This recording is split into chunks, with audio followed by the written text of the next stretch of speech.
Hello দেয়ার মিয়া ভাই here welcome to ব্যবসায়িক দিন। বিসমিল্লাহ করে দোকান খুলে নিলাম। প্রতিদিনের মতো আজকেও ঝাড়ু ঝাঁটা দিয়ে আজকে ময়লাগুলো বেশি হয়ে গেছে, তাই আজকে পুড়িয়ে দিলাম। এরপরে আমরা কোয়েল পাখির ডিম যেটা খামার থেকে সংগ্রহ করেছি সেটা হচ্ছে আপনার প্যাকেজিং করতে শুরু করলাম। আজকে মোটামুটি আমাদের 230টার মতো ডিম হয়েছে। এর মধ্যে আমাদের একজন কাস্টমার চলে আসলো। প্রথম আমাদের বিসমিল্লাহ হয়ে গেল এই কাস্টমারের দিয়েই। আজকে প্রতি কেস ডিমের দাম যাচ্ছে 270 টাকা করে, গতদিনের মতোই। এরপরে কিছু হিসাব নিকাশ ছিল গতদিনে, সেই হিসাব নিকাশ করে একটা স্লিপ করে বেরিয়ে পড়লাম হচ্ছে আদায়ে। আজকে আমাদের এখানে সাপ্তাহিক হাট হয় হচ্ছে শনিবার এবং মঙ্গলবার। আদায় বলতে যারা হচ্ছে বাকি নিয়ে যায় দোকানদাররা, তাদের কাছ থেকে হচ্ছে যে আমি ওই টাকা আবার গিয়ে তুলে নিয়ে আসি, এটাকে বলে হচ্ছে আদায়।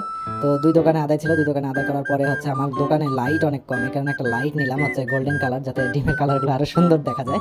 এটারই কাজ করছিলাম। এখন ওয়ান ম্যান আর্মি হয়ে গেছে, ইলেকট্রিকেরও কাজ করতেছি। হ্যাঁ, তো এই লাইনে সমস্যা হচ্ছিল, পরে অন্য লাইনে দিয়ে দিলাম।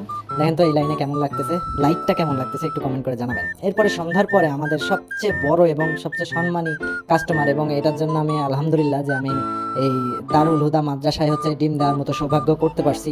তারা প্রতি সপ্তাহে প্রায় দুই হাজারের মতো ডিম নিচ্ছে আলহামদুলিল্লাহ। তাদের কাছে ডিম দিয়ে আমাদের আজকের বেচা কেনা শেষ করলাম।